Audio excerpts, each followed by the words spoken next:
नूरबानो अभी सो रही थी। वो अर्जुमंद को स्टडी में ले गया। बैठो अर्जुमंद, तुमसे तो बात हुई ही नहीं। अर्जुमंद सलीके से दुपट्टा सर पर लिए उसके सामने बैठ गए। उसकी नजरें झुकी हुई थी। अब बात करने का वक्त आया तो अब्दुल हक को एहसास हुआ कि ये कितना मुश्किल मरहला है। कैसे बात करे, किस तरह शुरू करे। आपके लिए चाय ले आऊं आगा जी? अर्जुमंद ने उसे चौंका दिया। अब्दुल हक ने सोचा, ये उसे मोहलत मिल रही है, इतनी देर में लाया अमल तय कर लेगा। हाँ जी, ले आओ। और वाकई जब तक अर्जुमंद चाय लेकर आए वो सोच चुका था। अर्जुमंद ने उसके सामने चाय रखी तो उसने धीरे से शुक्रिया कहा। अब्दुल हक पहले तो उसकी पढ़ाई के बारे में पूछता रहा, फिर उसने कहा, अम्मा बता रही थी कि तुम्हारा एक रिश्ता आया था। अम्मा को अच्छा लगा लेकिन तुमने इनकार कर दिया। जी आगा जी, अर्जुमंद ने सर झुकाए झुकाए कहा। तुम्हारे साथ कॉलेज में पढ़ता था वो मुझसे सीनियर थे, मेरे हम जमात नहीं थे। तुम कॉलेज में उसे देखती रही थी, तुम्हें उसके बारे में मालूम होगा। कोई खराबी, कोई बुराई थी उसमें? जी नहीं, वो तो बहुत अच्छे इंसान है आगा जी। तो फिर तुमने इनकार क्यों किया? जो आप जानते हैं वो मुझसे क्यों पूछते हैं? अब्दुल हक गड़बड़ा गया। मैं क्या जान सकता हूँ तुम्हारे बारे में? तकरीबन 7 बरस तुमसे दूर रहा हूँ। दूर रहने से कुछ फर्क पड़ता है आगा जी? अर्जुमंद ने उल्टा उसी से सवाल कर दिया। फर्क तो पड़ता है, अब्दुल हक ने कहा। जब मैं गया तो तुम बच्ची थी, अब माशाल्लाह आकिलो बालिग हो। मैं तो जो थी अब भी वही हूँ। अब ये मुझे नहीं मालूम कि बच्ची हूँ या आकिलो बालिग। रही रिश्ते की बात तो मैं अच्छे से अच्छे रिश्ते से भी इनकार कर दूंगी। वजह, मैं किसी भी मामले में बददियानती की कायल नहीं, और ये तो पूरी जिंदगी का मामला है। लेकिन मेरे ख्याल में तुम अपने साथ ज्यादती कर रही हो। शुक्र है आपने बददियानती नहीं कहा, और अपने साथ ज्यादती करने का तो मुझे हक है, अर्जुमंद ने इत्मीनान से कहा। अब ये नुक्ता नजर का फर्क हो सकता है। मुमकिन है आप ज्यादती समझ रहे हो जिसे, मेरे नजदीक उसमें भलाई हो। अब्दुल हक को हैरत होने लगी। अर्जुमंद पहले भी अपनी उम्र से बड़ी थी और अब भी है, बल्कि तालीम ने उसे और निखार दिया है। उसे बात करना आती है, अपना मौक़िफ़ मुअस्सर अंदाज में पेश कर सकती है और मुदल्लल अंदाज में उसका दिफा भी कर सकती है। लेकिन तुम्हारा नुक्ता नज़र गलत भी तो हो सकता है। जी यकीनन, लेकिन इससे किसी और को नुकसान तो नहीं होगा। तुम्हें तो हो सकता है। आप मुझसे वो पूछे ना आगा जी जो दरहकीकत पूछना चाहते हैं। ये अब्दुल हक के लिए बिलावास्ता चैलेंज था। उसे ये एहसास भी हुआ कि वाकई वो वक्त बर्बाद कर रहा है। ठीक है अर्जुमंद, मैं ये पूछना चाहता हूँ कि तुमने नूरबानो की अहमकाना बात के जवाब में हाँ कर दी। ये तुम्हारी अपने साथ ज्यादती नहीं होगी? आपका ख्याल है कि मैंने आप सबके एहसानों के बोझ की वजह से हाँ की है? मेरा यही ख्याल है। ये आपकी ज्यादती है मेरे साथ, क्योंकि आप जानते हैं बचपन में आदमी नादान होता है, बड़ा होता है तो शऊर पैदा होता है, फिर वो समझने लगता है उन नादानियों को। मुझे अफसोस है कि आप इसे नादानी समझ रहे हैं। दरअसल बच्ची तो मैं कभी थी ही नहीं आगा जी। मेरे दिल में जो जज्बा पैदा हुआ वो बहुत सच्चा और बेसाख्ता था, और मैंने समझ लिया कि वो अल्लाह की अता की हुई नेमत है, जबकि मैं उस वक्त अल्लाह को जानती और समझती भी नहीं थी। लेकिन जब से अब तक के हर लम्हे में वो बात साबित होती रही। गुस्ताखी मुआफ आगा जी, लेकिन बड़े लोगों में यह खामी होती है, बच्चों की जो बात उन्हें अच्छी नहीं लगे वो उसे उनकी नादानी करार देकर नजरअंदाज करते रहते हैं। ये नहीं सोचते कि कभी बच्चे अपनी जगह दुरुस्त भी हो सकते हैं।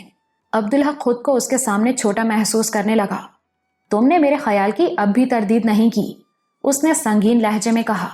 मैं झूठ से हमेशा बचती हूँ आगा जी, बस कभी दूसरों की खातिर सच बोलने से गुरेज करना पड़ जाता है। मगर आपसे मैं पूरी सच्चाई के साथ बात करूंगी। आप ही अगर मुझसे जान भी मांगे तो मैं इनकार ना करूं, लेकिन इस मामले में ऐसा नहीं हुआ है।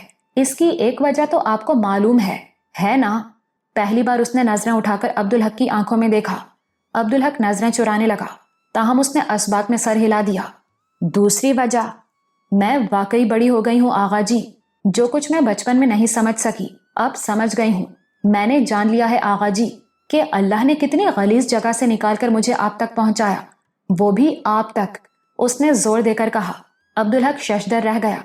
वो तसव्वुर भी नहीं कर सकता था कि अर्जुमंद को कभी ये बात मालूम हो सकेगी।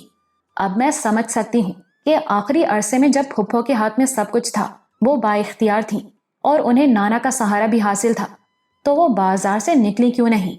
उन्हें डर था कि ये दाग मिटने वाला नहीं, उम्र भर उनका पीछा करेगा, उन्हें कभी इज्जत नहीं मिल सकेगी। اور میں بھی داغدار ہو جاؤں گی۔ وہ صرف میری ہی وجہ سے تو زندہ تھیں، اور دیکھ لیں مجھے آپ کو سونپنے کے بعد وہ 2 دن بھی نہ جی سکیں۔ ارجمند کی آواز بھر آ گئی، آنکھوں میں آنسو آ گئے۔ آپ کو بتاؤں آغا جی کہ کوٹھے پر جب سب کچھ ان کے ہاتھ میں آیا تو انہوں نے کبھی اپنے یا ہمارے لیے وہاں سے 1 پیسہ بھی نہیں لیا۔ وہ اس کوٹھے پر بیٹھ کر کرتے سیتی اور کاٹتی، اور اس محنت مزدوری کے پیسے سے وہ ہمیں رزق حلال کھلاتی۔ عبدالحق کو یاد آیا کہ عارف نے بھی کرتوں کا تذکرہ کیا تھا جو نادرا نے اس کے لیے کاڑھے تھے۔ اس کو اس معصوم اور کم عمر لڑکی پر پیار آنے لگا جس نے زبردستی کی آگہی سے خود کو دکھی کر لیا تھا۔ تو آغا جی وہ اللہ کی رحمت تھی، اس کی طرف سے امداد تھی۔ میں نے بچپن سے ہی اللہ کی تائید اور رحمت دیکھی ہے۔ میں یہاں ہوں تو یہ اللہ کی رحمت ہے۔ لیکن آغا جی اب پھپھو کا خوف مجھے منتقل ہو گیا ہے، میں کسی اجنبی گھر میں نہیں جا سکتی۔ تمہیں یہ سب کیسے پتا چلا؟ عبدالحق نے پوچھا۔ یہ بات تو گھر میں میرے سوا کسی کو معلوم نہیں۔ اردو ادب کا مطالعہ کرتی ہوں نا، ارجمند نے مدافعانہ انداز میں کہا، اور وہ ماحول تو مجھے آج بھی یاد ہے۔ لیکن تمہاری بات اور ہے، تمہیں انشاءاللہ کبھی یہ تانا نہیں سننا پڑے گا، اس لیے اس خوف کی بنیاد پر فیصلے کرنے کی ضرورت نہیں۔ آپ غلط سمجھ رہے ہیں آغا جی، یہ تو ثانوی اور اضافی وجوہات ہیں۔ میں کہہ چکی ہوں کہ بنیادی اور اصل وجہ جو ہے میرے ہاں کرنے کی وہ آپ جانتے ہیں، اور آپ نے اس کا اعتراف بھی کیا ہے۔ تو یہ تو بچپنا ہوا نا، جذباتی فیصلہ ہوا نا۔ آپ شاید سمجھ ہی نہیں سکتے، جب میں نے پہلی بار آپ کو دیکھا تو کچھ سوچا ایسا جو میری عمر کی بچی نہیں سوچ سکتی۔ اب میں جانتی ہوں کہ وہ اللہ کی طرف سے تھا۔ اسی لمحے اللہ نے مجھے یقین عطا فرمایا کہ آپ مجھے ملیں گے اس کے مقرر کردہ وقت پر۔ یہ کہتے ہوئے ارجمند کے چہرے پر گلابی رنگ دوڑ گیا۔ اس کے بعد سے ہر لمحے مجھے اللہ کی رہنمائی میسر رہی۔ آپ یقین نہیں کریں گے لیکن اللہ میاں نے خود مجھ سے یہ بات کہی تھی۔ یہی تو بچپنا ہے، اللہ بندوں سے بات نہیں کرتا۔ پھوپھو نے بھی یہی کہا تھا۔ بعد میں نے جس سے بھی یہ بات کی اس نے یہی کہا، دادی اماں نے بھی اور آپی نے بھی۔ تم نے انہیں بھی بتا دیا تھا؟ عبدالحق بری طرح گڑبڑا گیا۔ نہیں آغا جی، وہ بات تو میں نے پھوپھو کے علاوہ کبھی کسی سے نہیں کہی، اور پھوپھو نے مجھے آپ کے پاس لانے سے پہلے سمجھا دیا تھا کہ مجھے کبھی کسی سے بھی یہ بات نہیں کرنی۔ دادی اماں اور آپی کو کسی موقع پر میں نے یہ بتایا تھا کہ اللہ میاں مجھ سے بات کرتے ہیں، اس پر وہ دونوں ڈر گئیں۔ میں نے ان سے بحث بھی نہیں کی۔ یہ تو بتاؤ کہ اللہ میاں تم سے کیسے بات کرتے ہیں؟ عبدالحق اصل بات بھول کر متجسس ہو گیا۔ میرے دل میں بیٹھ کر دل سے، میری اپنی آواز میں، ارجمند نے سادگی سے کہا۔ عبدالحق کے رونگٹے کھڑے ہونے لگے۔ ننھی لڑکی، یہ تو آدمی کے اندر کی آواز ہوتی ہے۔ اللہ کی طرف سے ہو تو خیال، شیطان کی طرف سے ہو تو وسوسہ، لیکن دونوں میں تمیز کرنا بہت مشکل، تقریباً ناممکن ہے۔ نہیں آغا جی، یہ بہت آسان ہے۔ آدمی جھوٹ نہ بولے، اللہ کے احکامات پر عمل کرے، ان کی خلاف ورزی نہ کرے اور پاک صاف رہے تو دل پاک رہتا ہے، اس میں اللہ رہتا ہے اور آدمی کی رہنمائی کرتا ہے۔ یہ تمہیں کس نے بتایا؟ اللہ میاں نے۔ اسی طرح دل میں بیٹھ کر؟ جی ہاں۔ یہ تو گمراہ کن بات ہے ارجمند، لیکن میں نے پھوپھو پر ثابت کر دیا تھا۔ کیسے؟ ارجمند کھوسی گئی۔ میں نے آپ کو دیکھا تو آپ کی تصویر بنائی، پھر وہ تصویر پھوپھو کو دکھائی تو ان کے منہ سے بے اختیار نکلا، اوتار سنگھ؟ انہوں نے مجھے بتایا کہ آپ ان کے ساتھ کالج میں پڑھتے تھے اور ہندو ہیں۔ میں نے ان سے کہا کہ نہیں، آپ مسلمان ہیں۔ انہوں نے پوچھا کہ مجھے کیسے معلوم؟ میں نے انہیں بتایا کہ یہ بات مجھے اللہ میاں نے بتائی ہے۔ پھوپھو نے یقین نہیں کیا، لیکن جب آپ ملے تو میری بات سچی ثابت ہو گئی۔ عبدالحق کو اپنے پورے جسم پر چیونٹیاں سی رینگتی محسوس ہو رہی تھی۔ اور میرے بارے میں تمہیں کچھ بتایا تھا اللہ میاں نے؟ اس نے پوچھا۔ وہ اس بات کو اچھی طرح سے جانچنا چاہتا تھا۔ جی ہاں، بتایا تھا، لیکن وہ میں آپ کو نہیں بتا سکتی۔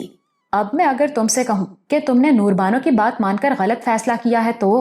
سچ یہ ہے آغا جی کہ میں نے کوئی فیصلہ نہیں کیا، میں نے تو اللہ کے فیصلے پر سر جھکایا ہے، جبکہ اسی میں میری خوشی بھی ہے، یہ جان کر بھی کہ شاید خوشی تمہیں نہ مل سکے۔ میں سمجھی نہیں آغا جی، تم جانتی ہو کہ میں نوربانو سے بہت محبت کرتا ہوں، شاید میں کسی اور سے محبت کر ہی نہیں سکتا، اسی لیے میں نے کبھی دوسری شادی کا سوچا بھی نہیں، اور مجھے اولاد ہونے یا نہ ہونے کی بھی پرواہ نہیں۔ میں جانتی ہوں اور یقین کریں، یہ میرا وعدہ ہے کہ میں آپ سے کبھی کچھ بھی طلب نہ کروں گی۔ یہ کہنا بہت آسان ہے، عملی زندگی میں ایسا نہیں کر سکو گی۔ اللہ سے دعا کرتی رہی ہوں آغا جی، انشاءاللہ میں ایسی ہی رہوں گی۔ اللہ نے اپنی رحمت سے مجھے شکر ادا کرنے والا بنایا ہے۔ میں نے اس کا بے پناہ فضل و کرم دیکھا ہے اور مجھے یاد بھی ہے۔ اللہ مجھے اس سے محفوظ رکھے کہ میں زندگی کی سب سے بڑی نعمت پر شکر ادا کرنے کے بجائے شکایت کروں۔ عبدالحق حیرت سے اسے دیکھتا رہا۔ پاکیزہ چہرے پر بچوں کی سی معصومیت، لیکن باتوں میں جہاں دیدگی، لہجے میں ایسی پختگی۔ ایک بات کہوں آپ سے آغا جی، اسے گستاخی نہ سمجھیے گا، روئے زمین پر آپ میرے لیے سب سے محترم ہیں۔ ارجمند کے لہجے میں عقیدت تھی۔ کہو کیا بات ہے؟ آپ کے انداز میں ہچکچاہٹ ہے۔ آپ یہ نہیں چاہتے۔ مجھے ایسا لگا کہ آپ انکار کرنا چاہتے ہیں لیکن نہیں کر سکتے، اس لیے یہ چاہتے ہیں کہ میں انکار کر دوں۔ میں تو تمہارا بھلا سوچ رہا ہوں۔ جب آپ مجھے سمجھتے جانتے ہی نہیں تو میرا بھلا کیسے جان سکتے ہیں؟ میری بات مانیں، آپ انکار کر دیں، بخدا مجھے کوئی شکایت نہیں ہوگی۔ میں تمہیں بہت پسند کرتا ہوں ارجمند، لیکن میں نے تمہیں کبھی اس نظر سے نہیں دیکھا۔ تمہیں اس حیثیت سے قبول نہ کر سکا تو تمہارے لیے دکھ کا سبب بنوں گا۔ یہ مجھے گوارا نہیں۔ میں اللہ سے ڈرتا ہوں، اسے کیا جواب دوں گا؟ بس اتنی سی بات، ارجمند نے خوش ہو کر کہا۔ میں اللہ کو گواہ بنا کر کہتی ہوں کہ آپ کے ساتھ رہتے ہوئے آپ کی کسی بات پر کبھی دکھ نہیں کروں گی انشاءاللہ، اور خدا نخواستہ دکھ ہوا تو میں ابھی سے آپ کو اللہ کے سامنے اس سے بری قرار دیتی ہوں۔ تم نہیں جانتی کہ تم کتنی بڑی بات کہہ رہی ہو۔ آپ نہیں جانتے کہ یہ میرے لیے کتنی چھوٹی بات ہے۔ ارجمند نے بے ساختہ کہا۔ میں نے سمجھ لیا ہے کہ محبت صرف دینے کا نام ہے، لینے کا نہیں۔ میں اتنا محترم ہوں تمہارے لیے تو تم میرا کوئی حکم کیسے ٹال سکتی ہو؟ میں نے کب کہا ایسا؟ تو پھر مجھے بتاؤ کہ تمہیں اللہ میاں نے میرے بارے میں اور کیا بتایا تھا؟ مجھے وہ کہنا آپ کے سامنے اچھا نہیں لگے گا، آپ اصرار نہ کریں۔ میں تو تمہیں حکم دے رہا ہوں۔ پہلی بار آپ کو دیکھنے کے بعد آپ مجھے شہزادے لگنے لگے، میرے شہزادے۔ ارجمند جیسے کہیں بہت دور چلی گئی۔ میں ہر وقت آپ کی تصویر بناتی رہتی تھی اور ہر وقت اللہ سے دعا کرتی تھی کہ آپ مجھے مل جائیں۔ پھر ایک دن میں نے اللہ میاں سے شکایت کی کہ میں آپ سے ہر وقت دعا کرتی رہتی ہوں اور آپ مجھے جواب تک نہیں دیتے، تو اس دن اللہ میاں نے پہلی بار مجھے جواب دیا۔ انہوں نے مجھے بتایا کہ وہ میرے دل میں رہتے ہیں اور وہیں سے مجھے جواب بھی دیتے ہیں۔ انہوں نے کہا کہ جب تک میں سچی اور پاک صاف رہوں گی، جھوٹ نہیں بولوں گی اور ان کا کہنا مانتی رہوں گی تو وہ میرے دل میں رہیں گے، اور بدل گئی تو میرے دل سے چلے جائیں گے۔ پھر میں نے ایک دن اللہ میاں سے کہا کہ آپ میرے شہزادے کو مسلمان کر دیں، میں ہندو سے شادی تو نہیں کر سکتی۔ اس پر اللہ میاں نے کہا کہ ایسا کبھی سوچنا بھی نہیں، وہ مسلمان ہے، بلکہ بہت اچھا مسلمان ہے۔ یہ کہا اللہ میاں نے میرے لیے۔ عبدالحق خوش ہو گیا۔ جی آغا جی، لیکن اصل بات تم نے ابھی نہیں بتائی ہے، وہ بتاؤ مجھے۔ آپ بہت چالاک ہیں آغا جی، میں سچ کہہ رہی ہوں، مجھے کہنا اچھا نہیں لگے گا، مگر میرا حکم ہے۔ اچھا بتاتی ہوں، ارجمند نے بے بسی سے کہا، مگر پہلے پس منظر بتانا پڑے گا۔ تو بتاؤ۔ پھپھو نے میری کاپی دیکھی تو اس میں ہر صفحے پر آپ کی تصویر تھی۔ وہ جانتی تھی کہ میں کیا سوچتی ہوں۔ انہوں نے مجھے سمجھانے کے لیے کہا کہ وہ تم سے بہت بڑے ہیں، ان سے تمہاری شادی کیسے ہو سکتی ہے؟ میں نے یہی بات اللہ میاں سے کہی تو وہ کہتے کہتے رک گئی۔ اللہ میاں نے کیا جواب دیا؟ بتاؤ۔ عبدالحق نے تحکمانہ لہجے میں کہا۔ اللہ میاں نے کہا کہ وہ تم سے شادی کے بعد بڑے ہوں گے، تم انہیں بڑا بناؤ گی۔ ارجمند نے بے ساختہ کہا۔ پھر جیسے ہی اسے احساس ہوا تو اس نے دونوں ہاتھوں میں چہرہ چھپا لیا۔ آپ مجھ سے کیسی باتیں کروا رہے ہیں آغا جی؟ اس کے لہجے میں حیا میں لپٹی ہوئی شکایت تھی، لیکن عبدالحق تو سن ہو کر رہ گیا تھا۔ اس سے شفیق صاحب یاد آ رہے تھے، گمراہی کے عرصے کے پنڈت روپ سہائے، جنہوں نے اس کی پیدائش کے بعد اس کی جنم پتری بنائی، جن سے کراچی میں وہ ملا تھا۔ انہوں نے اسے کہا تھا کہ اس کی 2 شادیاں ہیں، ان کی آواز اب بھی وہ سن سکتا تھا۔ انہوں نے کہا تھا، جس بیوی کی وجہ سے آپ دوسری شادی سے بچتے ہیں، عجب نہیں کہ اسی کی وجہ سے آپ کو دوسری شادی کرنی پڑے۔ اور یہی ہو رہا تھا۔ نور بانو نے ہی ارجمند کو منتخب کیا تھا اور وہ بااصرار اس کی شادی کرا رہی تھی۔ اور شفیق صاحب نے کہا تھا، دوسری بیوی آپ کی پہلی بیوی کا الٹ ہوگی، مزاج اور فطرت کے اعتبار سے بھی اور قسمت کے اعتبار سے بھی۔ اور وضاحت کرتے ہوئے انہوں نے کہا تھا کہ پہلی بیوی سے آپ کو عشق ہے، لیکن دوسری بیوی کو آپ بس قبول کریں گے۔ یہ قسمت کے لحاظ سے الٹ ہونے کی بات تھی۔ پھر انہوں نے اور وضاحت کی تھی۔ انہوں نے کہا تھا، پہلی بیوی سے آپ کو عشق ہے، دوسری بیوی آپ سے عشق کرے گی۔ پہلی بیوی کا مزاج قابضانہ ہے، دوسری آپ کی قید میں رہنا پسند کرے گی۔ پہلی بیوی چاہے گی کہ آپ اسے خوش رکھیں، جبکہ دوسری بس آپ کو خوش رکھنا چاہے گی، وہ آپ کی خوشی کے لیے کچھ بھی کرے گی۔ پہلی بیوی لینے والی ہے اور دوسری صرف دینے والی ہوگی۔ اور ابھی ذرا پہلے ارجمند نے خود یہ بات کہی تھی کہ اس نے جان لیا ہے محبت صرف دینے کا نام ہے، لینے کا نہیں۔ اور شفیق صاحب نے کہا تھا پہلی بیوی مطالبے کرنے والی ہے تو دوسری آپ سے کچھ بھی نہیں طلب کرے گی، حتیٰ کہ محبت بھی نہیں۔ پہلی بیوی سے اگر آپ کو کچھ بھی نہیں ملا تو دوسری آپ کو سب کچھ دے گی، اس سے آپ کو 2 بیٹے ملیں گے۔ دوسری بیوی بہت مبارک، بہت صابر ہوگی، آپ کی طرح۔ آثار بتاتے تھے کہ ارجمند ایسی ہی ہے، وہ تو اس سے محبت بھی نہیں مانگ رہی ہے، وہ تو اللہ کو گواہ بنا کر مستقبل میں اس سے سرزد ہونے والی ہر کوتاہی، ہر زیادتی کو ابھی سے معاف کر رہی ہے۔ اور بھی شفیق صاحب نے کچھ کہا تھا، پہلی بیوی کی وجہ سے آپ نے جو کچھ گنوایا، دوسری آپ کو وہ سب کچھ واپس دلائے گی۔ ایسا کیا ہے جو نوربانو کی وجہ سے میں نے گنوا دیا؟ وہ ذہن پر زور دیتا رہا، لیکن بات سمجھ میں نہیں آئی۔ اس نے ذہن میں ارجمند کی آخری بات کو تازہ کیا۔ اس نے کہا، اللہ میاں نے کہا کہ وہ تم سے شادی کے بعد بڑے ہوں گے، تم انہیں بڑا بناؤ گی۔ دونوں باتوں کا آپس میں اگر کوئی تعلق تھا تو اس کا مطلب یہی ہو سکتا تھا کہ نوربانو سے شادی کر کے وہ کچھ چھوٹا ہو گیا، گھٹ گیا۔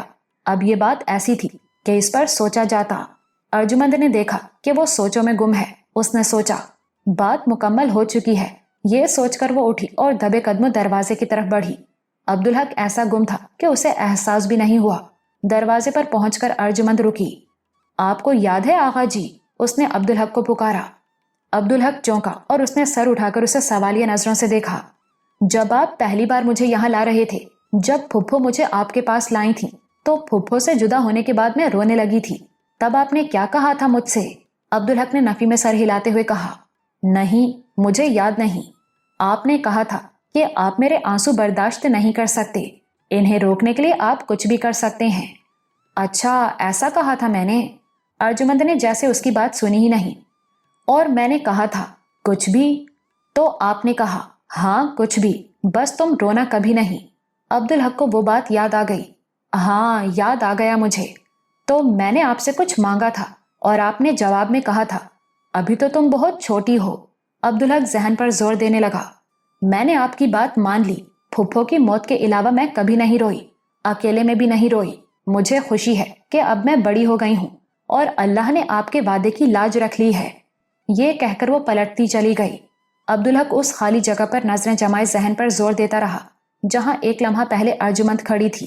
پھر اچانک اسے یاد آ گیا، ہر بات لفظ بہ لفظ یاد آ گئی۔ ہاں، اس نے یہ کہا تھا کہ میں کچھ بھی کر سکتا ہوں، بس تم کبھی بھی نہیں رونا، ورنہ یہ میرے لیے بوجھ ہوگا۔ ارجمند نے ننھے بچوں کی طرح کہا تھا، مجھ سے شادی کریں گے؟ اور اس نے حیرت سے گاڑی کی اگلی سیٹ پر اپنے ساتھ بیٹھی ہوئی اس بچی کو دیکھا تھا جو دوپٹے میں خود کو بہت اچھی طرح لپیٹ کر سمٹی ہوئی بیٹھی تھی، لیکن تھی تو بچی ہی۔ تب اس نے انکار کرنے کے بجائے بے ساختہ کہا تھا، ابھی تو تم بہت چھوٹی ہو۔ وہ پورا منظر اب اس کی نگاہوں کے سامنے تھا۔ ارجمند نے اپنے آنسو ایسے پونچھے جیسے ہمیشہ کے لیے پونچھ رہی ہو۔ پھر اس نے نظریں جھکاتے ہوئے آہستہ سے کہا تھا، جی ٹھیک ہے، اب میں کبھی نہیں روؤں گی۔ اب وہ سمجھ گیا تھا، ارجمند نے اس کی بات کو وعدہ سمجھ لیا تھا اور اپنی طرف سے شرط پوری کر دی تھی، لیکن اس وقت اس نے تو اسے بچی کی ہی بات سمجھا تھا، نہ اہمیت دی تھی، نہ اسے سنجیدگی سے لیا تھا۔ لیکن اب دوسری شرط بھی پوری ہو گئی تھی، ارجمند بڑی ہو گئی تھی اور وہ بات اللہ کی طرف سے پوری ہو رہی تھی، اور وہ بھی کس انداز میں اور آسانی کے ساتھ، جسے سب سے بڑی رکاوٹ ہونا تھا وہ خود ہی سب کچھ کروا رہی تھی۔ نوربانو۔ اس کے تمام وسوسے دور ہو گئے۔ وہ جو بنیادی طور پر یہ سمجھنے والا تھا کہ سب کچھ اللہ کی طرف سے ہے اور اس میں بہتری بھی ہے، اس معاملے میں پہلی بار یہ سمجھ پایا کہ یہ سب کچھ تو اللہ کی طرف سے ہے، ورنہ تو وہ خود بھی چاہتا تو یہ ممکن نہ ہوتا۔ پہلی بار اس نے شفیق صاحب کی بات کو اہمیت دی۔ انہوں نے کہا تھا کہ وہ اللہ سے رہنمائی طلب کرتے ہیں اور اللہ جو چاہتا ہے ان پر روشن کر دیتا ہے، اور جب اللہ کی مرضی نہیں ہوتی تو انہیں ذائچے میں اندھیرے کے سوا کچھ نظر نہیں آتا۔ علم سارے کا سارا اللہ کا ہے، جو وہ چاہے وہ ہو کر رہتا ہے۔ اس کی سمجھ میں آنے لگا کہ ارجمند کو اللہ نے بہت اچھا بنایا ہے، بہت پاکیزہ ہے وہ، اور اس میں اب اسے کوئی شک نہیں رہا کہ اللہ میاں اس سے بات کرتے ہیں، اس کی رہنمائی فرماتے ہیں۔ حالانکہ ابھی کچھ دیر پہلے اس نے ارجمند سے کہا تھا کہ یہ گمراہ کن بات ہے، لیکن اب وہ سمجھ گیا تھا یہ آدمی کی یادداشت کیسی ہوتی ہے۔ ارجمند کی اس بات کو اس سے بہتر کون سمجھ سکتا تھا؟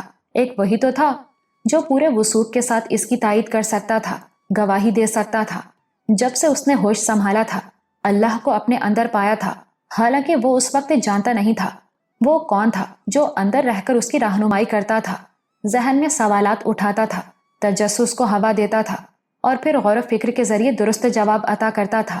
وہ کون تھا جس کے اشاروں پر دنیا کی ہر شے اسے وحدانیت کی گواہی دیتی نظر آتی تھی؟ وہ کون تھا جس نے اسے بت پرستوں میں پیدا کیا لیکن کبھی بت پرستی نہیں کرنے دی، مشرکوں میں پیدا کیا لیکن شرک سے بچائے رکھا؟ وہ کون تھا جس نے نوربانوں کی آواز میں اسے قرآن کی قرات سنوائی اور اس کی محبت دل میں ڈالی؟ وہ کون تھا جس نے اسے عربی زبان پڑھوائی؟ وہ کون تھا جس نے سورہ ملک کی وہ آیات اس پر کھولی اور اسے ایمان سے نوازا؟ وہ کون تھا جس نے اسے ساتوں آسمانوں کا جلوہ دکھایا؟ وہ کون تھا جو بے خبری میں بھی اسے پاکی کے طریقے سکھاتا تھا؟ وہ کون تھا جس نے ایمان سے بھی پہلے اسے کلمہ طیبہ سے نوازا تھا؟ ارے وہ اللہ ہی تو تھا اور اس کے اندر موجود تھا۔ تو کیا اس نے یہ سمجھا کہ یہ عنایت صرف اس پر ہے؟ ارے وہ تو ہادی ہے، سب کے دلوں میں رہتا ہے۔ بس آدمی خود کو پاک رکھے، اللہ سے رجوع کرنے والا ہو اور اللہ کا فرما بردار ہو۔ اور ارجمند ایسی ہی ہے، بلکہ جیسا وہ تھا ارجمند اس سے بھی بہتر ہے۔ پہلی بار وہ مطمئن اور بے فکر ہوا کہ جو کچھ ہو رہا ہے اس میں بہتری ہے۔ اس نے سر گھما کر دیکھا اور حیران ہوا کہ ارجمند موجود نہیں ہے۔ پھر اسے اس کی آخری بات اور اس کا جانا یاد آیا۔ وہ اتنا مستغرق رہا تھا کہ وہ سب کچھ بھول گیا۔ ارجمند سے ہونے والی گفتگو بھی اسے خواب سی لگتی تھی۔ وہ اٹھ کھڑا ہوا۔ اب اسے اماں کو اور نوربانوں کو بتانا تھا کہ وہ تیار ہے۔ پورے گھر میں خوشی کی لہر دوڑ گئی تھی۔ کیا نوکر ملازم اور کیا گھر کے لوگ، سب ایک دوسرے سے بڑھ کر خوش نظر آ رہے تھے۔ ہر چہرہ کھلا ہوا تھا اور ساجد تو ابھی سے ارجمند کو چھوٹی چاچی کہہ رہا تھا۔ اب یہ نوربانوں کی فطرت تھی، وہ کہنے لگی، کیا یہ سب لوگ اسی دن کے منتظر تھے؟ ان میں سے کسی کو میرا خیال نہیں آتا۔ اور ساجد، اس نے کبھی مجھے محبت سے چاچی نہیں کہا تھا۔ یہ سوچتے ہوئے اسے خیال نہیں آیا کہ اس نے کبھی ساجد کو منہ ہی نہیں لگایا۔ وہ تو اسے ہمیشہ رکاوٹ سمجھتی رہی۔ اس نے دوسرے لوگوں کے ساتھ اپنا رویہ بھی یاد نہیں کیا۔ بس اس پر یہ ثابت ہو گیا کہ یہ سب اس کے اور اس کی خوشیوں کے دشمن ہیں۔ لیکن ایک اچھی بات تھی، کہانی کے 3 مرکزی کرداروں کا طرز عمل مختلف تھا۔ ارجمند تو جیسے خود میں سمٹ گئی تھی، نماز تو وہ پڑھتی ہی تھی، مگر اس کی نمازیں اور نماز کے بعد کی دعائیں دونوں طویل ہو گئی تھی۔ کچن میں وہ اپنے معمول کے مطابق گھسی رہتی، باقی وقت میں وہ زیادہ تر قرآن پڑھتی۔ اس تمام عرصے میں نوربانوں کو اس کے چہرے پر مسکراہٹ نظر نہیں آئی۔ ساجد اسے چھوٹی چاچی کہہ کر چھیڑتا تو وہ اسے خفگی سے گھورتی اور پھر نظریں جھکا لیتی۔ نوربانوں کو یقین تھا کہ ارجمند اس شادی سے خوش نہیں ہے، وہ صرف اس کی بات مان کر اس کی خوشی کے لیے ایثار کر رہی ہے۔ اور عبدالحق پہلے جیسا ہی تھا، نہ وہ خوش تھا نہ اداس۔ پہلے کی طرح وہ اس کی فکر کرتا بات بات میں اور اس کا خیال رکھتا۔ یہ الگ بات کہ نوربانوں کو اس کا نارمل نظر آنا بھی اچھا نہیں لگا۔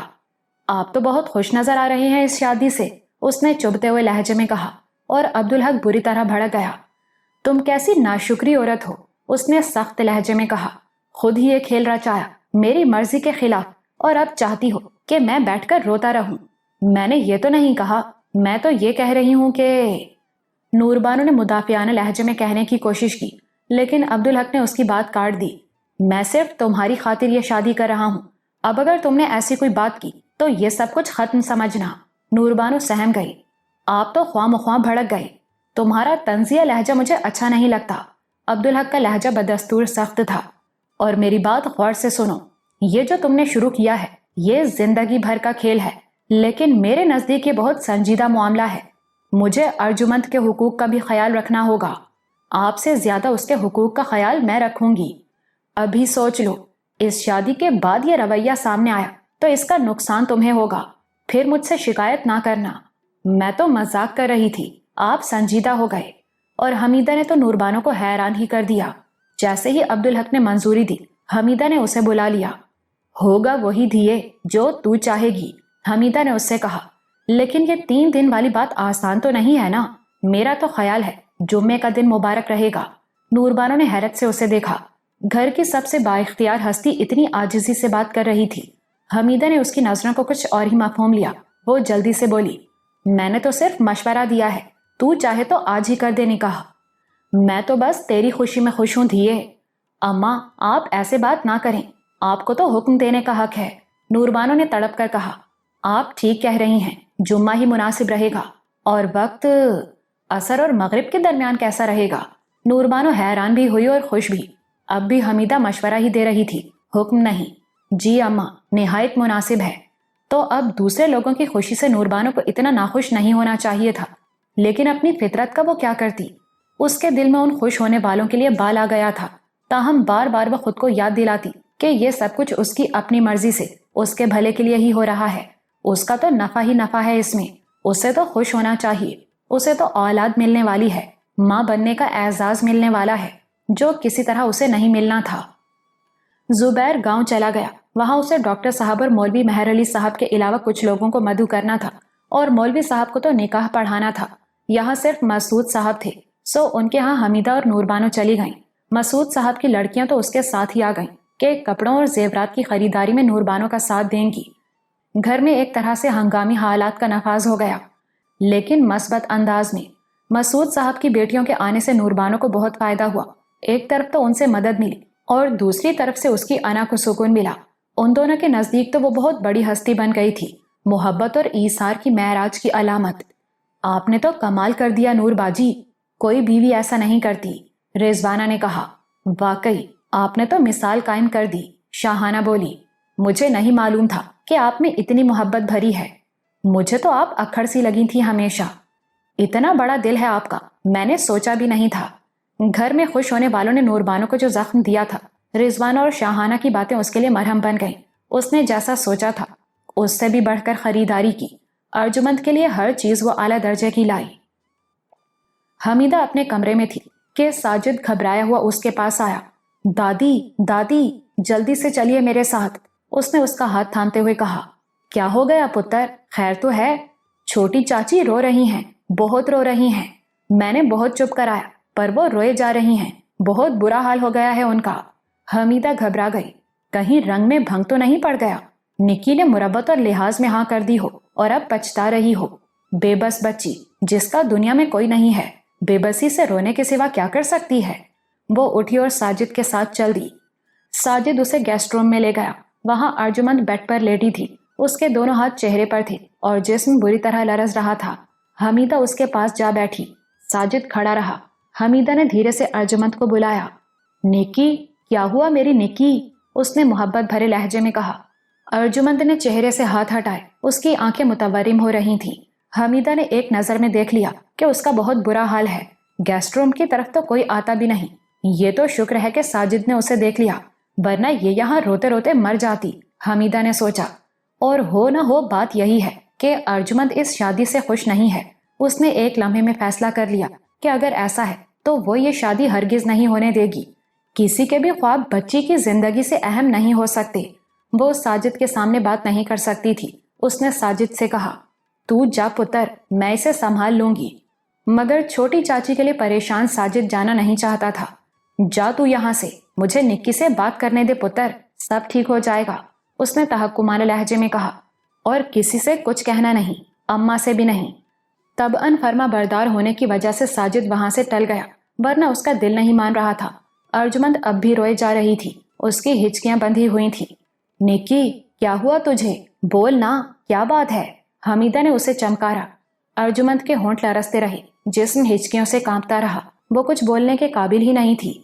تو غم نہ کر، میں ہوں نا تیری دادی، تیری مرتی ہوئی پھپھو نے تجھے میرے حوالے کیا تھا۔ اس حوالے پر تو ارجمند کا گریا اور بڑھ گیا، ہچکیاں گھوٹی گھوٹی چیخوں میں بدل گئیں۔ تو مجھے بتا، تیری مرضی کے خلاف کچھ نہیں ہونے دوں گی میں، حمیدہ نے شفقت سے کہا۔ شادی مربت میں نہیں ہوتی، تیری مرضی نہیں ہے تو یہ شادی میں کبھی نہیں ہونے دوں گی۔ اس بات پر ارجمند کا رد عمل بہت واضح تھا۔ اس نے گریا پر قابو پانے کی کوشش کی، اس کی آنکھوں میں پہلے حیرت سی جھلکی اور پھر خوف، لیکن اس کا جسم اب بھی لرز رہا تھا اور وہ کوشش کے باوجود بول نہیں پا رہی تھی۔ حمیدہ نے اس کا سر اپنے زانوں پر رکھ لیا۔ تو یہ شادی نہیں کرنا چاہتی، یہی بات ہے نا نکی؟ ارجمند کے ہونٹ بے آواز ہلے، फिर उसने बेबसी से बड़ी शिद्दत से नफी में सर हिलाया। हमीदा समझ नहीं सकी कि सर की वो जुम्बिश शादी के हक में है या खिलाफ। मुझे बता, क्या तू इस शादी से खुश है? अर्जुमंद ने जल्दी से अस्बात में सर हिलाया। हमीदा ने सुकून का सांस लिया, लेकिन फौरन ही परेशान भी हो गई। तो फिर क्या बात है पुत्री? अर्जुमंद अपनी हिचकियों पर और जिस्म की लर्जिश पर काबू पाने की कोशिश कर रही थी, लेकिन यह आसान नहीं था। मैं तेरे लिए पानी लाती हूँ, फिर तो सुकून से मुझे बताना कि क्या बात है। अरे मैं तेरी दादी हूँ, कुछ भी कर सकती हूँ तेरे लिए। अर्जुमंद को फिर रोना आ गया। उसका दिल बहुत नाजुक हो रहा था। हमीदा उसके लिए पानी लेकर आए तो वो खुद को बड़ी हद तक संभाल चुकी थी और अब बैठी हुई थी। हमीदा ने उसकी तरफ ग्लास बढ़ाया। ले पुत्री, 2 घूंट पानी पी ले। अर्जुमंद ने पानी पिया और ग्लास को साइड टेबल पर रख दिया। हमीदा उसके पास बैठ गई। मुझे पता है निकी कि तू झूठ नहीं बोलती, उसने कहा। फिर भी खास तौर पर कह रही हूँ कि इस वक्त बिल्कुल सच्ची बात करनी है। मुझे साफ साफ बता, किसी की मुरब्बत और लिहाज में तो शादी के लिए हाँ नहीं की है तूने?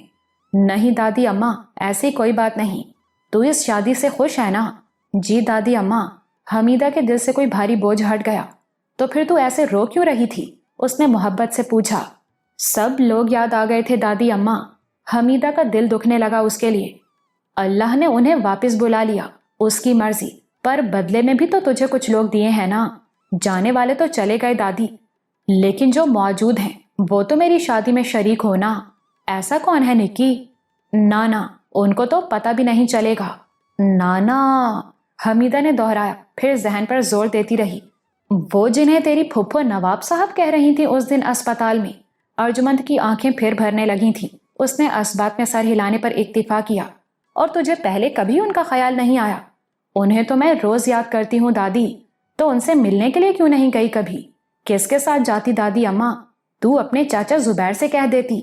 अब अर्जुमंद उसे कैसे बताती कि नाना दाता दरबार में रहते हैं, जहां हर वक्त हुजूम रहता है। आगा जी के सिवा उन्हें कोई नहीं पहचानता। आगा जी ही उन्हें पहचानते भी हैं और ये भी जानते हैं कि वो कहाँ रहते हैं। और आगा जी तो इतने बरस कराची में रहे। हमीदा का दिल कटने लगा उसके लिए। तो फिक्र ना कर, आज ही तुझे उनसे मिलवा दूंगी। अरे वो तो तेरे सरपरस्त, तेरे वली हैं, वही तेरा निकाह कराएंगे। आने दे अब्दुल हक को, मैं उससे बात करती हूँ। अर्जुमंद रो दी, लेकिन इस बार वो खुशी के आंसू थे। अब्दुल हक से पहले नूरबानो वापस आ गई। हमीदा ने उससे बात की। ये तो बहुत अच्छा हुआ, नूरबानो ने कहा। वो उसके बुजुर्ग हैं। अब्दुल हक साहब उन्हें यहाँ लाएंगे। वो एनेक्सी में रहेंगे और अर्जी भी वहीं रहेगी। अब तो हम उसे एनेक्सी से ही रुखसत करा के लाएंगे। हमीदा भी खुश हो गई। ये तो बहुत अच्छा रहेगा। अब्दुल हक के आने पर उससे बात हुई तो वो शर्मिंदा हो गया। ये तो मेरी गैर जिम्मेदारी है, मुझे उनका ख्याल क्यों नहीं आया? देर आयद दुरुस्त आयद। अब आप उन्हें ले आइए जाकर, नूरबानो ने कहा। मैं अभी जा रहा हूँ। निक्की को साथ ले जा पुत्र, हमीदा ने कहा। इस पर अब्दुल हक गड़बड़ा गया। अब मैं उसे साथ लेकर कहाँ ढूंढता फिरूंगा उन्हें? ढूंढना कैसा, वो अपने घर में होंगे, हमीदा ने कहा। और ढूंढना भी पड़े तो क्या, तू तो गाड़ी में जाएगा ना? अब्दुल हक ने चुप साध ली। नवाब साहब के ठिकाने के बारे में बताते हो उसे ये डर हुआ कि किसी तरह बात ना खुल जाए। लेकिन अम्मा, अर्जुमंद को साथ लेकर जाने की क्या जरूरत है? मैं जाकर उन्हें अपने साथ ले आऊंगा। मगर इस बार नूरबानो आगे बढ़ी। आप समझ नहीं रहे हैं, 7 साल हो गए हैं, अर्जी उनसे नहीं मिली। ये तो ज्यादती है ना। उन्हें यकीनन गिला होगा इस बात का। अब आप जाएं और उनसे कहें कि अर्जुमंद की शादी है, आप मेरे साथ चलें। तो ये अच्छा तो नहीं लगेगा भाई। कायदे की बात तो ये है कि आप पहले अर्जी को ले जाकर उनसे मिलाएं। वो खुश होंगे, फिर माजरत करें और बताएं कि इस तमाम अरसे में आप कराची में रहे। आपका उज्र काबिल कबूल होगा उनके लिए। फिर आप बल्कि अर्जी उनसे साथ चलने को कहे। ये है इज्जत की बात। बात माकूल थी। अब्दुल हक ने दबी जुबान से कहा। लेकिन मैं अर्जुमंद को साथ, जरा सोचो तो। बाहर वालों की बात छोड़ें जी, नूरबानो ने तुनक कर कहा। और बाहर किसको पता है कि आपकी शादी हो रही है अर्जी के साथ? और पता भी हो तो क्या फर्क पड़ता है? मैं आपकी बीवी हूँ, मैं आपके साथ उसे भेज रही हूँ। आप फिक्र ना करें, अब कुछ भी नहीं हो सकता था। अब्दुल हक ने अर्जुमंद के लिए गाड़ी का पिछला दरवाजा खोला, मगर अर्जुमंद घूमकर दूसरी तरफ चली गई। क्या हुआ? अब्दुल हक ने पूछा। मैं आगे बैठूंगी। अब्दुल हक ने दरवाजा खोला और ड्राइविंग सीट पर बैठ गया। इतनी देर में अर्जुमंद भी बराबर वाली सीट पर बैठ चुकी थी। पीछे बैठने में क्या हर्ज था? देखने वाले आपको ड्राइवर समझते, अर्जुमंद ने महबूब लहजे में कहा। अब्दुल हक ने गाड़ी स्टार्ट करके आगे बढ़ाई और फिर हैरत से उसे देखा। ये तुम्हें कैसे पता चला? कॉलेज में लड़कियों से। उसके बाद मैं चाचा के साथ कभी पिछली सीट पर नहीं बैठी। ओह। दाता दरबार के पहलू वाली सड़क पर अब्दुल हक ने गाड़ी पार्क की। इंजन बंद करने के बाद वो अर्जुमंद की तरफ मुड़ा। अब यहाँ हुजूम में नवाब साहब को ढूंढना होगा। तुम साथ ना चलो तो बेहतर है, जो आप मुनासिब समझें। मैं गाड़ी लॉक करके जा रहा हूँ, तुम शीशा भी नीचे ना करना, हिलना भी नहीं यहाँ से। जी आगा जी, आप फिक्र ना करें। अब्दुल हक गाड़ी से उतरा और दरवाजा लॉक करने के बाद आगे बढ़ गया। अच्छू मियां मज़ार के सामने वसीओ अरीज सहन के दरमियान इर्द गिर्द मौजूद हुजूम से अलग थलग बैठे थे और वो इस्तग़फ़ार कर रहे थे।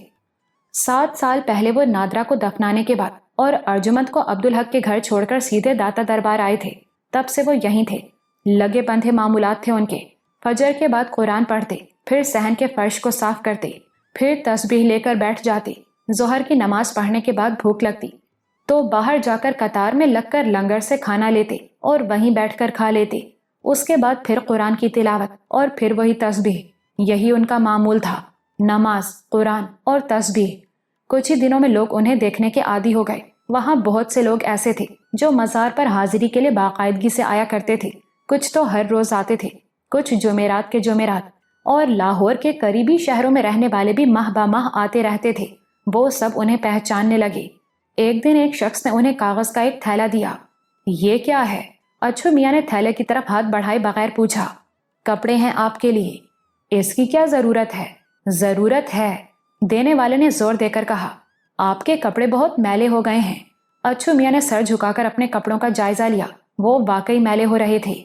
जज़ाकल्लाह, उन्होंने थैला लेते हुए कहा। उन्होंने नहा धोकर कपड़े बदले, हमाम से निकलकर अपने मैले कपड़े बगल में दबाए। वो दरबार की तरफ जा रहे थे कि बाहर बैठे हुए एक फकीर ने उन्हें पुकार लिया। ये कपड़े मुझे दे जा बाबा। वो हिचकिचाए। तू तो अंदर रहता है, कहाँ रखेगा? ये कपड़े मुझे दे दे, अल्लाह तुझे और देगा। धुलवा कर दे दूंगा, मैं आप ही धुलवा लूंगा, फकीर ने कहा। अच्छू मियाँ ने कपड़े उसे दे दिए। उस दिन के बाद ये भी मामूल बन गया। हर तीसरे चौथे दिन कोई न कोई उन्हें जोड़ा दे देता। वो हमाम जाकर नहाते, नए कपड़े पहनते और पुराने उसी फकीर को दे देते। उस दिन के बाद कभी ऐसा नहीं हुआ कि कोई लिबास उन्होंने दूसरी बार पहना हो। हर बार वो नया कपड़ा पहनते थे। वाह मेरे मालिक, अच्छू मियाँ ने आसमान की तरफ मुंह उठाकर कहा। इतने ऐश तो मैंने बाप की दौलत उड़ाते हुए भी नहीं किए जितने आप करा रहे हैं। लोगों को उनके बारे में तजस्सुस भी होने लगा। वो किसी से बात तो करते ही नहीं थे, शायद इसलिए उनकी कशिश बढ़ गई थी। एक दिन किसी ने उन्हें पैसे देने चाहे तो उन्होंने इनकार कर दिया। ले लो, रख लो, मुझे जरूरत ही नहीं, उन्होंने साफ इनकार कर दिया। कभी जरूरत पड़ भी सकती है, जरूरत पड़ी तो मांग लूंगा। किससे मांगोगे? अल्लाह से। और किससे मांगूंगा? लेकिन इसकी नौबत ही नहीं आएगी, उन्होंने बहुत यकीन से कहा। ये कैसे कह सकते हो? जानता हूं ना, बगैर मांगे देने वाला मुझे किसी बंदे से तो सवाल नहीं करने देगा। और देने वाले पर थरथरी चढ़ गई। अच्छू मियाँ तस्बीह पढ़ने लगे थे। वो चंद लम्हे उन्हें देखता रहा, फिर खामोशी से मज़ार की तरफ चला गया। एक दिन किसी ने कहा, बड़े मियाँ, कभी मज़ार में नहीं देखा तुम्हें। मैं मज़ार में जाता ही नहीं, दिन रात इसी सहन में पड़े रहते हो। इसका मतलब है कोई ठिकाना नहीं है। अच्छू मियाँ ने असबात में सर हिला दिया। आगे पीछे कोई नहीं है। आमाल के सिवा आगे पीछे होता क्या है? ठीक कहते हो, ये तो सबके साथ है, पर अंदर क्यों नहीं जाते मज़ार के? अपनी औकात तो इस सहन की भी नहीं, तुम अंदर की बात करते हो। ये तो मालिक का करम है कि उसने यहाँ पनाह दे दी। वो पूछने वाला भी कुछ हुज्जती था। करम तो अंदर और ज्यादा है, क्यों खुद को महरूम करते हो? कहा ना कि औकात नहीं है अपनी। मतलब क्या है इस बात का? नापाक हूँ, पाक हो जाऊंगा तो अंदर भी चला जाऊंगा इंशाअल्लाह। तो जाओ, नहा धोकर पाक हो जाओ। नहाने से जिस्म की गलाजत धुलती है, रूह की नहीं। आमाल नहीं धुलते नहाने से। कमाल है, लोग तो पाक होने के लिए अंदर जाते हैं। हर शख्स को अपनी गलाजत का पता होता है, वो भी ठीक करते हैं और मैं भी ठीक करता हूँ। तो तुम्हें कौन पाक करेगा? कैसी बात करते हो? अच्छू मियाँ ने बुरा मनाते हुए कहा। पाक करने वाला तो एक ही है। उन्होंने आसमान की तरफ उंगली उठाई। तुम्हें कैसे पता चलेगा अपने पाक होने का? पाक हो जाऊंगा तो दिल रोशन हो जाएगा। सब कुछ साफ नजर आने लगेगा, अंदर भी और बाहर भी। यकीन से महरूम हो। यकीन होता तो अंदर जाते और पाक होकर बाहर आते। यकीन देने वाला भी तो वही है। अच्छू मियाँ ने फिर आसमान की तरफ उंगली उठाई। एक दिन एक परेशान हाल औरत उनके पास आ बैठी। मेरे लिए दुआ करो बाबा, हर रोज दुआ करता हूँ तुम्हारे लिए। अच्छू मियाँ ने नजरें उठाए बगैर कहा, जानते हो नहीं मुझे, देखा है नहीं मुझे, और कहते हो कि हर रोज दुआ करता हूँ। दुआ करने के लिए जानना कब जरूरी है? तुम्हें यह भी नहीं मालूम कि मेरी परेशानी क्या है? मुझे मालूम हो ना हो, इससे क्या फर्क पड़ता है? परेशानी दूर करने वाले को, हर जरूरत पूरी करने वाले को तो मालूम है। मेरा दिल नहीं मानता, औरत ने कहा। पहली बार मैंने तुमसे बात की है, ये कैसे मुमकिन है कि तुम रोज मेरे लिए दुआ करते हो? क्यों करते हो भला? अपनी गर्ज के लिए करता हूं, तुम्हारी क्या गर्ज है? तोबा करो तोबा, गर्ज से पाक, गनी और बेनियाज तो बस अल्लाह की जात है। मैं हर रोज उससे दुआ करता हूं कि ए अल्लाह, तू यहाँ आने वालों में से हर एक की दुआ कबूल फरमा ले, सबकी जरूरतें पूरी फरमा दे, सबकी परेशानियां दूर कर दे और सबके तुफैल मेरी भी सुन ले। ये तो कोई बात नहीं, औरत ने मायूसी से कहा।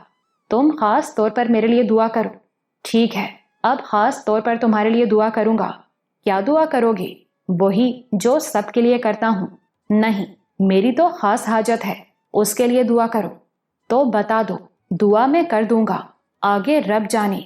मेरे घर में तंगी बहुत है, मेरे शोहर के रोजगार की तरक्की के लिए दुआ करो, खुशहाली के लिए दुआ करो। औरत मुतमईन होकर चली गई। अच्छू मियाँ ने दुआ के लिए हाथ उठा दिए। एक दिन वो तस्बीह पढ़ रहे थे कि एक शख्स उनके पास आया। तस्बीह मुकम्मल होने वाली थी और अच्छू मियाँ को जिक्र के दौरान बोलना अच्छा नहीं लगता था। उन्होंने उसे कोई जवाब न दिया। वो शख्स खड़ा रहा। अच्छू मियाँ ने तस्बीह मुकम्मल की, फिर खड़े होकर उसे ताज़ीम दी। तुम कैसे बदअखलाक आदमी हो? तस्बीह पढ़ते रहे, मेरी बात का जवाब नहीं दिया। उस आदमी ने मोतरिजाना लहजे में कहा, मजबूरी थी, माफी चाहता हूँ। मेरी समझ में तो नहीं आई तुम्हारी मजबूरी। तुम अपने बाप से कुछ बात कर रहे हो और मैं तुम्हें पुकारूं तो तुम अपनी बात पूरी किए बगैर मुझे जवाब दोगे? नहीं ना, क्योंकि ये इज्जत और एहतराम की बात है। अब मैं तो अल्लाह के हुजूर था, तस्बीह पूरी किए बगैर बोलता तो बेअदबी होती। ये तो खलवत की बात है, जबकि तुम तो हुजूम के दरमियान बैठे हो। अल्लाह तो हर जगह मौजूद है, जहां आदमी उससे लौ लगा ले वो उसके लिए खलवत ही होती है। कब से यहाँ बैठे हो? चंद रोज ही हुए होंगे। 3-4 साल से तो मैं तुम्हें देख रहा हूँ, उस शख्स ने मजाका उड़ाने वाले अंदाज में कहा। खुशी के दिन बहुत तेजी से गुजरते हैं ना, मुझे तो ये चंद रोज ही लगते हैं। मेरा मतलब ये है कि आदमी पाबंदी से मुसलसल जिक्र करता रहे तो जिक्र कल्ब में जारी हो जाता है। तुमने देखा नहीं, लोग तस्बीह भी पढ़ते रहते हैं और बातें भी करते रहते हैं, मेरे कल्ब में तो जिक्र जारी नहीं हुआ। अच्छू मियाँ ने बड़ी हसरत से कहा। और ऐसा हो जाए तो भी मैं दरमियान में ना बोलूं? क्यों भाई? अपना अपना नुक्ता नजर है। देखो, अगर अल्लाह के फजल से मेरे दिल में जिक्र जारी हो जाए और मैं ऐसा करूं तो कुछ लोग तो मुझे ढोंगी समझेंगे कि मैं दिखावा कर रहा हूं। इसमें तो मेरा कोई नुकसान नहीं, लेकिन कुछ लोग इस गलत फहमी में पड़ जाएंगे कि मैं किसी मकाम पर हूं और ऐसा है नहीं, तो इसमें मेरे लिए नुकसान है। और फिर दिल में जिक्र जारी हो तो हाथ में तस्बीह रखने की जरूरत ही क्या है? एक बात पूछो तुमसे, ये बताओ तुम जिक्र क्या करते हो? ये तो बंदे और खुदा के दरमियान मामला है, किसी को किसी से नहीं पूछना चाहिए। हुजूम में बैठकर करोगे तो हर शख्स को तुमसे पूछने का हक है। अच्छू मियाँ लाजवाब हो गए। चंद लम्हों के बाद उन्होंने कहा, तो ये मेरा हक है कि मैं बताऊं या ना बताऊं? ठीक कह रहे हो, तुम्हारा हक है, उस शख्स ने नर्म लहजे में कहा, मगर मैं तुम्हारे भले के लिए पूछ रहा हूँ। मुमकिन है कोई काम की बात तुम्हें बता दूं और वो तुम्हारे दिल को लग जाए, ना लगे तो अल्लाह की मर्जी है, क्योंकि सब कुछ अल्लाह की तरफ से ही है। अच्छू मियाँ ने चौंक कर उसे देखा। उम्र तो उसकी ज्यादा नहीं थी, गहरी स्याह घनी और खुशनुमा दाढ़ी और चेहरे पर पाकीज़गी, पेशानी पर ऐसी चमक थी कि निगाह नहीं पड़ती थी। उनका दिल उसकी तरफ खींचने लगा। जिक्र कैसा? बस 2 कलमे ही पढ़ता हूं मैं, उन्होंने शर्मिंदगी और आजिजी से कहा। दिन में शुक्र और रात को और सुबह के वक्त इस्तिग़फ़ार। दिन में शुक्र क्यों? अल्लाह ने मुआश की फिक्र से आज़ाद करके ये फुर्सत अता फरमाई है, इस पर शुक्र अदा करता हूँ। असल में गुनाहगार ऐसा हूँ कि दिन रात इस्तिग़फ़ार करूँ तो भी कम है, लेकिन दिन को अल्लाह ने मुआश की फिक्र से बनाया है। अब इसमें अल्लाह ने फुर्सत दी तो शुक्र लाजिम ठहरा। बहुत अच्छी बात है, लेकिन ये दोनों चीजें तो जितनी भी करो कम हैं, शुक्र भी और इस्तिग़फ़ार भी। सो बेहिसाब ही करना चाहिए। तुम दिन में 40,000 बार शुक्र करो और रात में 40,000 बार इस्तिग़फ़ार, तो भी कम है। हिसाब करने से चीजों की कद्र कम होती है। तो सीधी सी बात है, हिसाब रखना छोड़ दो, फिर शुक्र करो, इस्तिग़फ़ार करो, तो कौन जाने के रब इसे बेहिसाब मान ले। आपकी बात दिल को लगती है, अच्छू मियाँ ने शुक्रगुजारी से कहा। और फिर सोचो, रब भी तुम्हारी तरह हिसाब करने लगे तो क्या होगा। मगर वो बेहिसाब देता है तो तुम्हें भी शुक्र बेहिसाब करना चाहिए। और तुम्हें तो उसकी नेमतों का इल्म ही नहीं है बेशतर का। और अपने गुनाहों का सोचूं तो मुझे मालूम है कि वो इतने कसीर हैं कि मैं उन्हें याद भी नहीं कर सकता। और ये भी जानता हूँ कि जिन गुनाहों का अपने मुझे इल्म ही नहीं, वो तो मालूम गुनाहों से 1000 गुना ज्यादा हैं। तो इस्तिग़फ़ार भी बेहिसाब ही जरूरी है। अब बेहिसाब कुछ करने की तो अपनी बिसात ही नहीं है। बस इतना कर सकते हैं कि गिनती छोड़ दें। अब अल्लाह की रहमत उसे बेहिसाब मान ले, ये कोई बड़ी बात नहीं। ठीक कह रहे हैं आप। अच्छू मियाँ ने तस्बीह समेटकर जेब में रख ली। अब इसे हाथ नहीं लगाऊंगा कभी। अब ऐसा भी नहीं करो। आदमी की फितरत है कि गिनती के बगैर कभी खुश नहीं होता। कुछ नहीं तो माल ही शुमार करता रहता है। तो फिर क्या करूं मैं? एक तस्बीह बताता हूँ। जब सूरज ऐन सर पर हो और जब सूरज गुरूब होने को हो, 70 बार सैयदुल इस्तिग़फ़ार पढ़ लिया करो। ये कहकर उस शख्स ने उन्हें सैयदुल इस्तिग़फ़ार याद करा दिया। अब ये याद रखना, इससे इस्तिग़फ़ार का वजन बढ़ता है। जी ठीक है, मैं तुम्हें और भी कुछ बताता। अल्लाह के कुछ नाम, चंद आयात। मुझे तो इस्तिग़फ़ार के लिए ये वक्त भी कम ही लगता है। एक बात कहूँ, अल्लाह के यहाँ तादाद और मिकदार से ज्यादा अहमियत इखलास की है। कौन जाने कोई दिल की रूह की गहराई से एक बार अस्तगफिरुल्लाह कहे और अल्लाह उसके कुल गुनाह बख्श दे। लेकिन अल्लाह को बंदे का गुनाहगारी का शदीद एहसास और उस पर शर्मिंदगी और फिक्रमंदी भी अच्छी लगती है। हर एक का अपना तरीका होता है, अपने मिजाज और फितरत के मुताबिक। दुनिया में जितने भी रास्ते हैं, शायद उससे बहुत ज्यादा रास्ते इंसान के सामने होते हैं और हर रास्ता उसे अल्लाह तक पहुंचाता है। अब कोई इतनी आसानी पर भी ना पहुंचे उस तक तो उसका नसीब। अच्छा ये बताओ, इस्तिग़फ़ार से कब फुर्सत मिलेगी तुम्हें? वो कहाँ मिल सकती है? गुनाह कब छोड़ते हैं आदमी को? अच्छू मियाँ ने आह भर कर कहा, ये जो तुम कर रहे हो ये तो गैर मामूली है ना। मैं इसकी बात कर रहा हूँ। ठीक कहा आपने, ये तो उम्र भर का है। जिस दिन मुझे पता चल गया कि अल्लाह ने कामिल बख्शिश फरमा दी है, मुझ गलीस को धोकर पाक कर दिया है, वो मेरी जिंदगी का सबसे खूबसूरत दिन होगा। तो कैसे पता चलेगा इसका? वो मैंने अल्लाह पाक से एक शर्त लगा ली है, वो पूरी होगी तो मुझे पता चल जाएगा। अल्लाह से शर्तें भी लगाता है कोई? हाँ, मुझ जैसे गुनाहगार ही लगा सकते हैं। इताअत शुआर तो चूं भी नहीं करते उसके सामने। दिलचस्प बात है, मगर दिल को लगती है, उस शख्स ने कहा। फिर पूछा, शर्त क्या है तुम्हारी? किसी और को क्यों बताऊं? ये तो मेरा और उसका मामला है। ये भी ठीक है, ना बताओ, उस शख्स ने कहा और चला गया। उस दिन से अच्छू मियाँ के मामूलात बदल गए। तस्बीह सिर्फ 2 वक्त उनके हाथ में होती थी, बाकी वो अपना काम खामोशी से करते रहते थे। लेकिन उन्हें एहसास होता था कि अल्हम्दुलिल्लाह और अस्तगफिरुल्लाह उनके दिल की गहराई से निकल रहा है और वो हल्के फुल्के होते जा रहे हैं। बाहरी दुनिया में एक अर्जुमंद उन्हें याद आती थी और दूसरा अब्दुल हक। वो उन दोनों के लिए बाकायदगी से दुआ करते थे। कभी कभी उनका दिल मचलता कि अब्दुल हक के घर जाएं और अर्जुमंद को देखें। अब तो वो बड़ी हो गई होगी, लेकिन वो अब मजार की हद से निकलना ही नहीं चाहते थे और इस बात का उन्हें यकीन था कि वो अल्लाह की अमान में है। कोई 1 साल हुआ होगा कि एक औरत सीधी उनके पास आई और उनके सामने दोजानो होकर बैठ गई। उसने सलाम किया, उन्होंने सलाम का जवाब दिया। आपने मुझे पहचाना नहीं बाबा? नहीं, मेरा ख्याल है मैंने तुम्हें पहले कभी नहीं देखा, अच्छू मियाँ ने कहा। उन्होंने नजर भरकर उसे देखा। उसके लिबास और जाहिरी वज़ाकता से अमान झलकती थी। चेहरे पर भी खुशहाली की चमक और रंग था, लेकिन आंखों में परेशानी और इस्तिराब था। मैंने तुमसे जिद करके दुआ के लिए कहा था, याद नहीं? वो अच्छू मियाँ कैसे भूल सकते थे? एक ही औरत तो ऐसी थी। ओह, तो तुम्हारी दुआ कबूल हो गई। मेरी दुआ कहाँ कबूल हुई? तुमने की तो कबूल हुई। ये सब अल्लाह की मर्जी से होता है। मैं अपने लिए जो दुआ करता हूँ वो तो कबूल नहीं हुई अब तक। سمجھ رہی ہو نا، سب اس کی طرف سے ہے۔ تم کہہ رہے ہو تو ٹھیک ہی ہوگا، عورت نے بے دلی سے کہا۔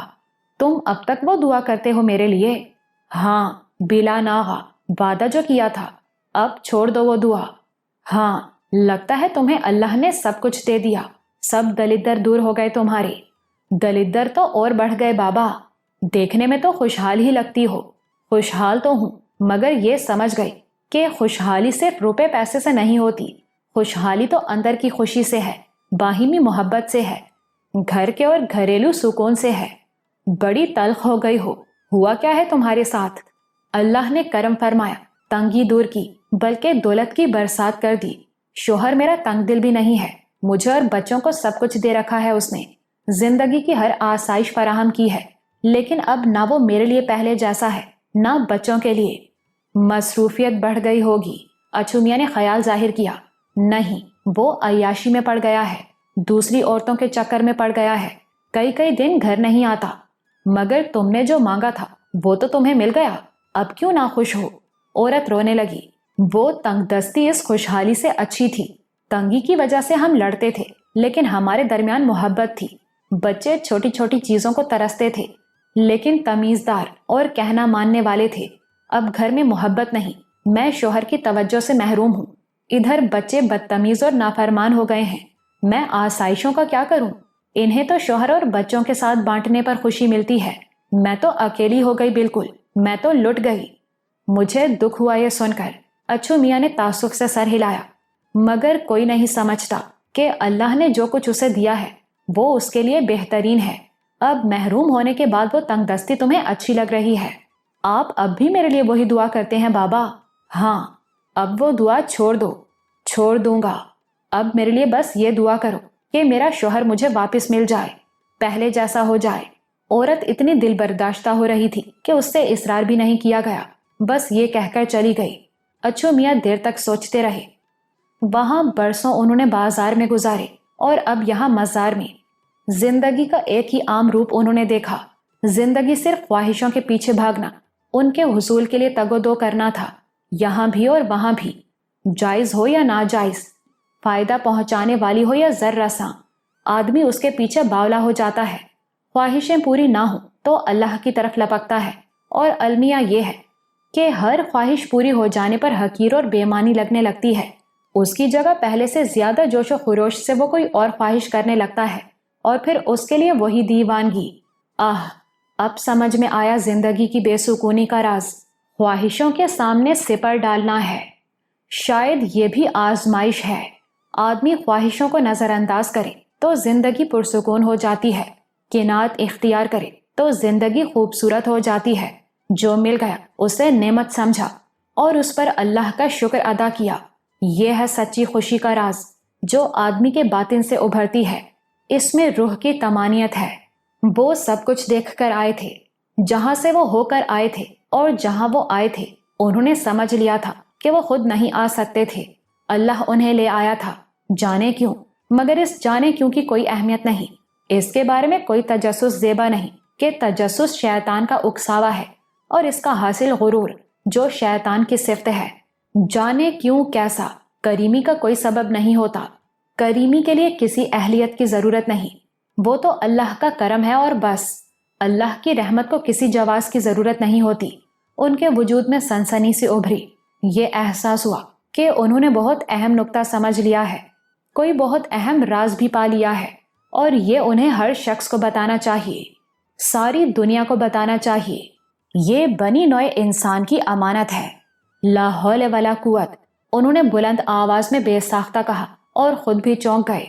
ارے، یہ شیطان کبھی نہیں چوکتا، کوئی موقع ہاتھ سے نہیں جانے دیتا، میں کیا اور میری اوقات کیا، اللہ نے یہ بھید مجھ گناہگار پر کھولا، اس کی رحمت، مگر میرے لیے کھولا، میں ایک فرد ہوں، حقیر، گناہگار، روئے زمین پر پھیلی ہوئی زندگی کے بے کراں صحرا میں ریت کا ایک بے نشان ذرہ جو کسی کو دکھائی بھی نہیں دیتا سوائے میرے رب کے۔ تو میں ہوں کیا؟ ایک فرد، میں کوئی مصلح نہیں، میرا یہ کام نہیں، میں کسی کو کیا سمجھا سکتا ہوں؟ میں تو خود بھی نہیں سمجھ سکتا اس کی رحمت کے بغیر، اور اس نے کتنے انبیاء بھیجے، کتنے پیغمبر بھیجے، زندگی کے تمام بھید کھولنے کے لیے، हर अहम नुक्ता समझाने के लिए, लेकिन कितने लोग समझ पाए? अक्सरियत ने तो बस उन्हें झुठलाया ही। ये दुनिया, इसके तमाम लवाजमात, सारी नेमतें जो अल्लाह ने मुसख्खर कर दी आदमी के लिए, यही आदमी को गफलत में डालती हैं, उसे ताकत का, खुद मुख्तारी का एहसास दिलाती हैं। ऐसे में वो सुनने और समझने के काबिल ही नहीं रहता।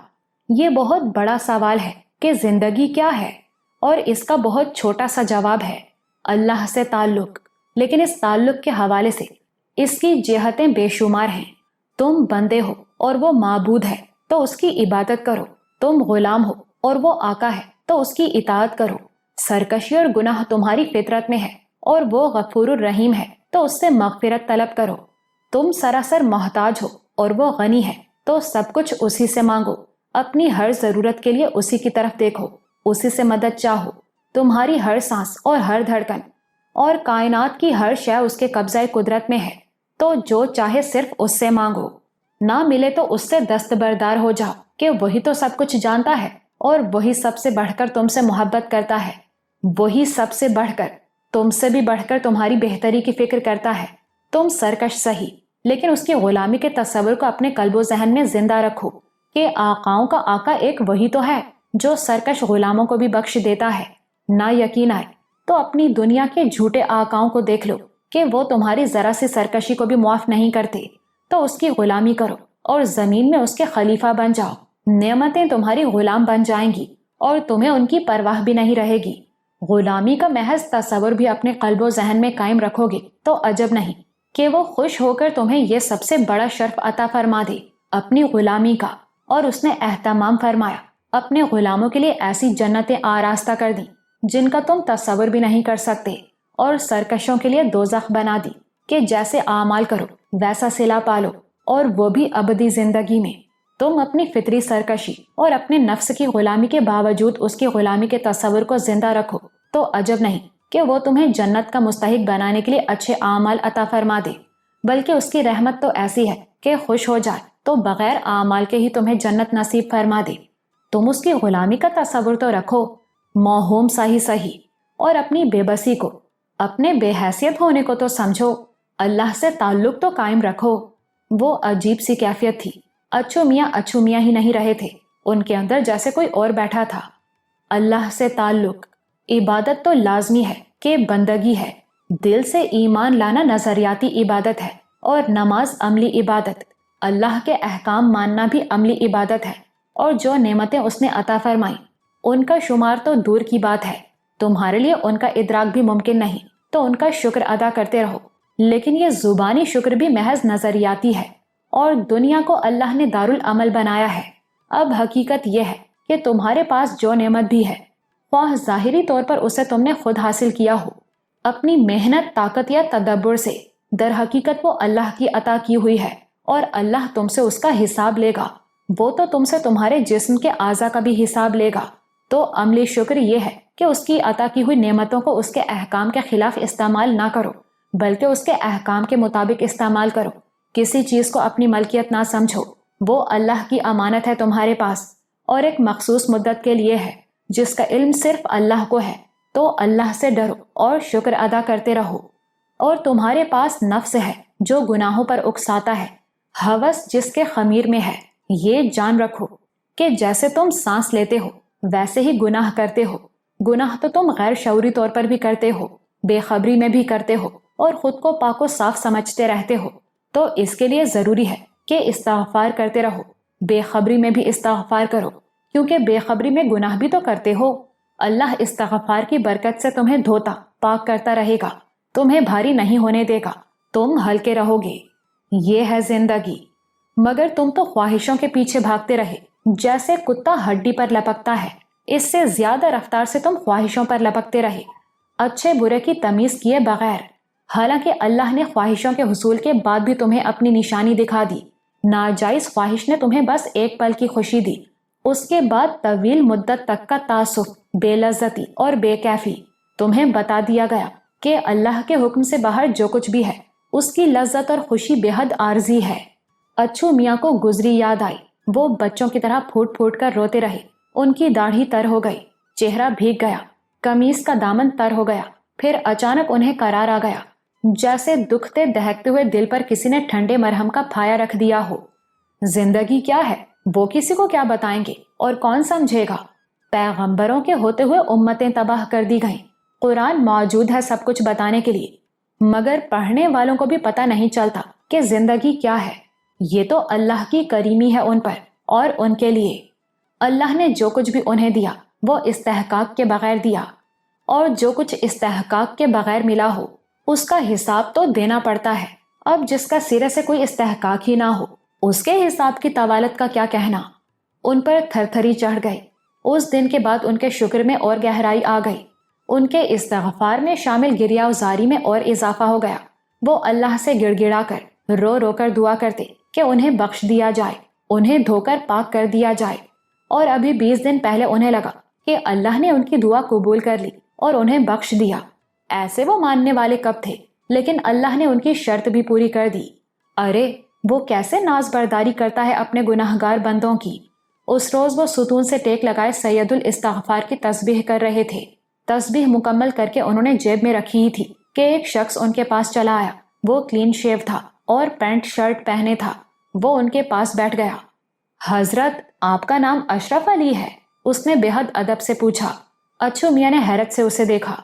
जी हाँ, मगर आप मुझे कैसे जानते हैं? मैं आपको जानता होता तो आपका नाम पूछता भला। तो फिर मुझे बताया गया था कि आप इस वक्त मुझे यहाँ मिलेंगे। ऐसे कपड़े पहने हुए होंगे और ऐसी तस्बीह होगी आपके हाथ में। मैं कब से आपको देख रहा था, मगर हुक्म था कि तस्बीह पूरी होने से पहले आपसे बात ना करूं।